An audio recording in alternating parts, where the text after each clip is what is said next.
नमस्कार, मैं भोपाल से प्रांजल श्रीवास्तव। जैसा कि हमारे पास सबूत है, मैं पहले की वीडियो में बता चुकी हूँ कि किस प्रकार से मिसरोद पुलिस ने वर्ष 2011 से लेकर वर्ष 2020 15 सितंबर 2020 तक के मेरे बूढ़ी माँ और मेरे द्वारा आरोपी बहू नीतू अग्रवाल श्रीवास्तव की प्रताड़नाओं, जान से मारने की धमकी, जानलेवा हमला करना, झूठा केस लगाने की धमकी, बंधक बनाना, सामान तोड़ना फोड़ना, मेरे साथ मारपीट करना, गाली गलौज करना आदि को लेकर मिसरोद पुलिस को सबूत सहित कई सारी शिकायतें पूरे 9 साल तक के दी, लेकिन बार बार निवेदन पर भी उनके द्वारा उसके खिलाफ एक भी FIR घटना दिनांक 27 सितंबर 2020 तक दर्ज नहीं की गई। लेकिन आरोपी नीतू के सामने मौजूद होते हुए भी उस पर कार्रवाई करने के बजाय मिसरोद पुलिस के TI निरंजन शर्मा द्वारा सारी बातें, सारी शिकायतें संज्ञान में होने के बावजूद उससे रुपए लेकर हमारे ही पूरे परिवार के खिलाफ उसकी एक ही शिकायत पर एक ही दिन में तत्काल 498A की FIR दर्ज कर दी गई। और उसके बाद हमारे परिवार अनुराग और मेरी बूढ़ी माँ को बयान देने के बहाने थाने बुलाकर और बाद में मुझे भी बुलाकर ना सिर्फ मेरी बूढ़ी माँ और मेरे भाई को तो तुरंत जेल में भेजने की धमकी देकर और बिना रुपए देकर पुलिस थाने से बाहर न जाने देने का दबाव बनाकर उनसे 10,000 रुपये की वसूली की गई। मेरे थाने जाने पर मेरे साथ दुर्व्यवहार, मारपीट, मेरा मोबाइल फ़ोन जब्त करके सबूत नष्ट किए गए। अपने दुर्व्यवहार के और आरोपी नीतू अग्रवाल श्रीवास्तव के संबंध में मेरे फ़ोन में पहले से मौजूद वीडियो भी उनके द्वारा मेरी जानकारी के बिना नष्ट किए गए। मेरे साथ अभद्र व्यवहार, गाली गलौज, जाति सूचक शब्दों का प्रयोग किया गया। राम नरेश शर्मा द्वारा नीतू के खिलाफ बाद में दर्ज हुई FIR में 506 की FIR में मुझसे बिना संपर्क किए मेरे नाम से खुद ही बयान लिखकर जिला अदालत भोपाल में चालान में एक जाली दस्तावेज प्रस्तुत किया गया। FIR में झूठे कथन लिखे गए, धक्का मुक्की मारपीट के, बिना जांच, बिना सबूत, बिना काउंसलिंग के। इन सारी घटनाओं के बाद स्वाभाविक रूप से हम लोगों ने इन सारी घटनाओं को लेकर DGP sir, SP sir, CM साहब, ADG सर, लोकायुक्त पुलिस, मानव अधिकार आयोग, राज्य सूचना आयोग, सभी जगह शिकायत की। हमारी शिकायतों पर जो कार्रवाई हुई है वो मैं अभी आपके सामने इस वीडियो में रख रही हूँ। ADG सर द्वारा हमारी शिकायतों पर एक जांच बिठाकर जांचकर्ता अधिकारी ASP राजेश भदौरिया द्वारा जांच की गई, जिसमें हमें उनसे मिलने का, रूबरू बातचीत करने का मौका मुश्किल से 5 मिनट के लिए ही मिला।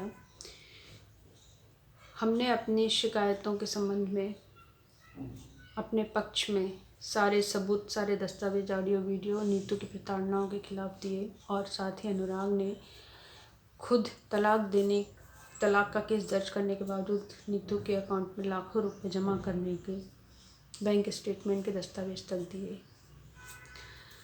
ASP सर ने मिसरोद पुलिस की लापरवाही, गैर जिम्मेदारी के भी सारे सबूत हमने उपलब्ध कराए। ASP सर ने लगभग 3-4 महीने जांच के बाद फरवरी में अपनी जांच रिपोर्ट में निष्कर्ष लिखा कि उभय पक्षों द्वारा एक दूसरे के खिलाफ मिसरोद पुलिस में पिछले 12 वर्षों से कई बार शिकायतें की जाती रही, जबकि हकीकत में हमारे द्वारा शिकायतें की गई हैं जिनकी रसीद हमारे पास मौजूद है। हमारे खिलाफ नीतू अग्रवाल के द्वारा की गई किसी भी शिकायत की प्रतिलिपि ना तो मुझे आरटीआई से मिसरोद थाने से प्राप्त हुई, ना ही एएसपी कार्यालय से प्राप्त हुई, और ना ही ऐसी किसी शिकायत के संबंध में हमको कभी भी मिसरोद थाने द्वारा बुलाया गया, मुझे या मेरे किसी भी परिवार को।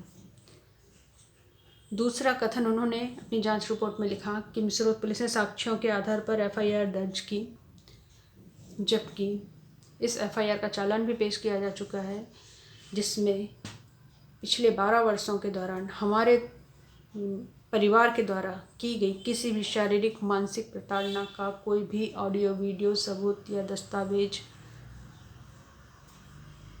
इस चालान में शामिल नहीं है। और ना ही मुझे मिसरोद थाने से ऐसा कोई सबूत या दस्तावेज प्राप्त हुआ है, ना ही एएसपी कार्यालय से। तो स्पष्ट रूप से एएसपी सर द्वारा मिसरोद पुलिस को क्लीन चिट दी गई, सारे सबूतों की, सारे हमारी पूर्व शिकायतों की, पुलिस की गैर जिम्मेदारी की अनदेखी करते हुए ना ही सीसीटीवी फुटेज रिकवर करने के आदेश दिए गए, जैसा कि मैंने लिखा था कि पुलिस द्वारा दुर्व्यवहार किया गया, सीसीटीवी फुटेज रिकवर किए जाएं।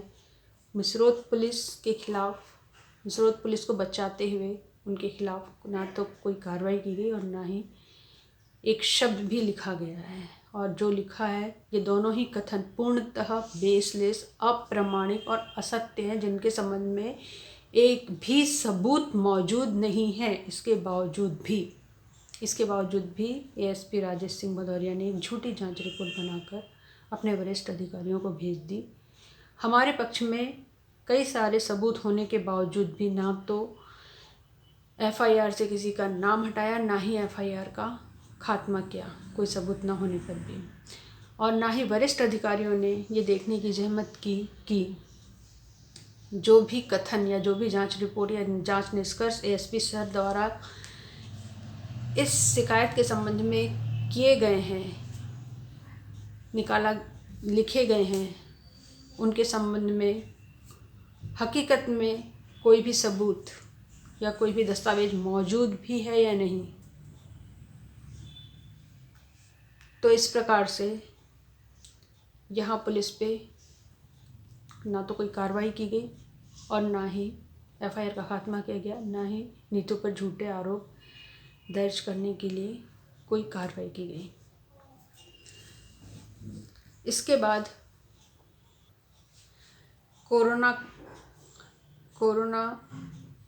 काल के कारण लगे लॉकडाउन ख़त्म होने के बाद मेरे द्वारा लोकायुक्त कार्यालय में मिसरोद पुलिस की रिश्वतखोरी के संबंध में सबूतों के साथ शिकायत की गई, लेकिन लोकायुक्त कार्यालय ने लगभग 1 हफ्ते के अंदर ही मुझे उस पर कार्रवाई करने से यह कहते हुए इनकार कर दिया कि यह प्रकरण न्यायाधीन है, जबकि हकीकत में दहेज प्रताड़ना का प्रकरण न्यायाधीन है, ना कि रिश्वतखोरी का। दहेज प्रताड़ना और न्याय और रिश्वतखोरी 2 अलग अलग केस हैं। और जैसा कि मुझे वकीलों ने भी बताया, दहेज प्रताड़ना के केस में न्यायालय सिर्फ दहेज प्रताड़ना के आरोपों की जांच करेगा, ना कि पुलिस की इस संदर्भ में ली गई या की गई रिश्वतखोरी या रुपए की वसूली की जांच करेगा। उसके लिए अलग से केस दर्ज कराना पड़ेगा या लोकायुक्त कार्यालय जाना पड़ेगा। मेरी समझ से परे है कि लोकायुक्त कार्यालय ने इस प्रकार का निर्णय क्यों दिया। अगर लोकायुक्त कार्यालय एफआईआर के प्रकरण में, किसी भी एफआईआर के प्रकरण में चोरी, अपहरण, लूट, हत्या आदि के प्रकरण में पुलिस द्वारा की गई रिश्वतखोरी पर कार्रवाई नहीं करेगा, तो पुलिस पर रिश्वतखोरी की कार्रवाई किस प्रकार से होगी, कि क्योंकि पुलिस सामान्यतः एफआईआर के संबंध में ही रिश्वतखोरी करती है या फिर रुपयों की वसूली करती है। और मुझे लगता है कि मुझे ये सूचना या ये जानकारी क्यों दी गई समझ से परे है, क्योंकि कई बार मैंने पेपर में पढ़ा है कि किसी एफआईआर के संबंध में पुलिस द्वारा रिश्वत मांगी गई और उस पर कार्रवाई की गई लोकायुक्त द्वारा। लेकिन मेरे साथ ऐसा नहीं हुआ, मुझे न्यायालय जाने की सलाह दी गई। इसके बाद और इसके साथ ही और इससे पहले भी मैंने मानव अधिकार आयोग में भी अपनी शिकायतें की थी इसी एफआईआर को लेकर। जो भी शिकायत मैंने डीजीपी सर को की थी अपने मानव अधिकार कानूनों का हनन करने के संबंध में, उसी तरह से मैंने मानव अधिकार आयोग में भी शिकायत की थी, लेकिन मुझे वहाँ से कोई परिणाम प्राप्त नहीं हुआ। और दोबारा से मैंने मानव अधिकार आयोग को सारे सबूतों सहित अपने मानव अधिकारों का हनन करने के संबंध में पुलिस थाने में मेरे साथ शारीरिक उत्पीड़न पुलिस वालों द्वारा किए जाने के संबंध में और घटना के समय आत्मरक्षा के कानून का उल्लंघन करके हम लोगों के ऊपर मुकदमा दर्ज करने के संबंध में मेरे जीने के और मेरी आत्मरक्षा के मौलिक अधिकारों का हनन करने के संबंध में मेरे द्वारा फिर से सबूत सहित आवेदन मानव अधिकार आयोग में दिया। और वहाँ के अध्यक्ष से मिलने का मैंने जब प्रयास किया तो मुझे वहाँ की उनकी पीए मैडम ने मुझे वहाँ के रजिस्ट्रार एंड के गोधा जिसे मिलने के लिए कहा और ज़रूरी बताया। जब मैंने उनसे मुलाकात की और तो उन्होंने मेरा आवेदन पढ़कर मुझसे कहा कि मानव अधिकार आयोग इस संबंध में कुछ नहीं कर सकता, आप न्यायालय में केस दर्ज करें या न्यायालय की शरण लें। मजबूरीवश मैंने उनसे अपना आवेदन वापसी के लिए लिखा कि जब वहाँ कुछ कार्रवाई नहीं हो सकती तो मैं आवेदन देके क्या करूँगी। राज्य सूचना आयोग में मैंने मिसरोद पुलिस के संबंध में दूसरी अपील की। सीसीटीवी फुटेज 4 दिन में भी ना देने के लिए जानबूझकर डिलीट करने, सूचना ना देने सारे सबूतों के साथ, लेकिन राज्य सूचना आयोग ने भी इसे सारे सूचना के कानूनों का उल्लंघन होने के स्पष्ट सबूतों के बावजूद भी राज्य सूचना आयोग ने मिसरोद पुलिस की कोई गलती न मानकर उन पर कोई कार्रवाई या जुर्माना नहीं लगाया। तो इस प्रकार मैंने सभी जगह अपील की, अपनी तरफ से पूरी कोशिश की, लेकिन ना तो मिसरोद पुलिस पे कोई कार्रवाई हुई, ना ही हम पर दर्ज बिना सबूत की झूठी एफआईआर रद्द की गई, ना ही नीतू अग्रवाल पर कोई कार्रवाई हुई, ना ही रिश्वतखोरी को लेकर कोई कार्रवाई हुई, सारे सबूतों के बावजूद भी। भारत में ये सारे संस्थाएं पुलिस, मानव अधिकार आयोग, लोकायुक्त कार्यालय, राज्य सूचना आयोग आम आदमी की मदद के लिए बने हुए हैं, लेकिन इन लोगों ने मुझे मदद करने के बजाय एक तरीके से प्रताड़ित किया है। पुलिस ने तो प्रताड़ित किया ही है, पर पुलिस पर कार्यवाही ना करके सबूतों के बावजूद भी इन सारी संस्थाओं ने भी मुझे प्रताड़ित किया है, जिसकी वजह से पुलिस में बहुत ज़्यादा निराश और परेशान हूँ। अपनी क्षमता से मैं पूरे साल भर से ज़्यादा समय हो चुका है परेशान होते होते। मैं अपनी क्षमता से हर संभव संघर्ष कर रही हूँ और आगे भी जितना मुझसे बन पड़ेगा संघर्ष करूँगी, लेकिन मैं नहीं जानती मैं कब तक के इस अन्याय और अत्याचार को सहन कर सकती हूँ। जिस भी संस्था के पास मैं मदद की उम्मीद लेके जाती हूँ, उसी संस्था ने मुझे निराश कर दिया है।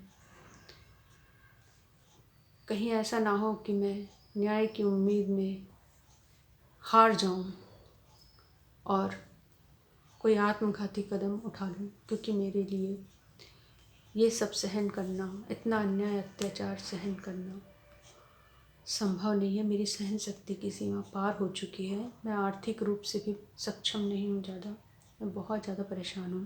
पूरे 1 साल में मैं कहीं कोई काम नहीं कर सकती हूँ इन्हीं सब परेशानियों की वजह से, और लगातार परेशान हो रही हूँ। मेरा विनम्र अनुरोध है कि बिना सबूत की इस एफआईआर को तत्काल जिला अदालत भोपाल से वापस लिया जाए, इसका खात्मा किया जाए। रिश्वत देकर एफआईआर दर्ज करने के लिए आरोपी नीतू अग्रवाल श्रीवास्तव पर रिश्वत देने का मुकदमा दर्ज किया जाए। मिसरोद पुलिस के पुलिस कर्मियों पूर्व टीआई निरंजन शर्मा, एसआई अर्चना तिवारी, एसआई प्रकाश राजपूत, आरजू दुबे, राम नरेश शर्मा प्रधान सिपाही, इन सभी पर भ्रष्टाचार निरोधक कानूनों के तहत रिश्वतखोरी करने, रुपए की वसूली करने, मारपीट, दुर्व्यवहार करने, गाली गलौज करने, पद और सत्ता का दुरुपयोग करने, जाति सूचक शब्दों का प्रयोग करने, जाली दस्तावेज बनाने के लिए तुरंत और अन्य सभी उपयुक्त धाराओं में सबूत नष्ट करने और अन्य सभी उपयुक्त धाराओं में मुकदमा दर्ज किया जाए। इन जैसे भ्रष्ट और जनता की मदद करने के बजाय जनता को ही प्रताड़ित करने वाले पुलिस कर्मियों को तत्काल प्रभाव से इनकी सेवा से बर्खास्त किया जाए। मेरी बूढ़ी माँ, पेंशनर बूढ़ी माँ से वसूले गए 10,000 रुपये हर जाने के साथ उन्हें वापस दिलाए जाएं। इस पूरी प्रक्रिया में मुझे और मेरे परिवार की जो मानहानि हुई है, पुलिस कर्मियों द्वारा जो मेरा शारीरिक उत्पीड़न किया गया है, मेरे साथ मारपीट दुर्व्यवहार किया गया है, मेरे खिलाफ एक झूठा रोहितनामा बनाकर मेरी मानहानि की गई है, उन सारी बातों के लिए मुझे वाजिब हर्जाना दिलाया जाए। मैं अपनी तरफ से अपनी अंतिम सांस तक संघर्ष करूंगी, और मैं आगे जीना चाहती हूँ, मरना नहीं चाहती। मैं भगवान की इस दुनिया को अच्छी तरह देखना चाहती हूँ। अपने और अपने देश के लिए, अपने देश के लोगों के लिए कुछ अच्छा काम करना चाहती हूँ। कुछ मेरे भी सपने अभी अधूरे हैं, लेकिन और मैं उन्हें पूरा करना चाहती हूँ और पूरा प्रयास कर रही हूँ, लेकिन इतना अन्याय अत्याचार सहन करने की मानसिक स्थिति में भी नहीं हूँ। मेरा विनम्र अनुरोध है कि अगर मुझे न्याय नहीं मिला तो कहीं मजबूरन मुझे आत्मघाती कदम उठाने पर विवश ना होना पड़े। इसीलिए मुझे न्याय दिलाने के लिए प्रयास कीजिए, हम लोगों को राहत मिल सके। और जो गुनाहगार हैं, जिन्होंने गुनाह किया है, जिन्होंने लोगों की चंद रुपयों के लालच में जिन्होंने लोगों की ज़िंदगी से खिलवाड़ किया है, जिन पुलिसकर्मियों ने, उन्हें कठोर से कठोर सज़ा दिलाई जाए। धन्यवाद।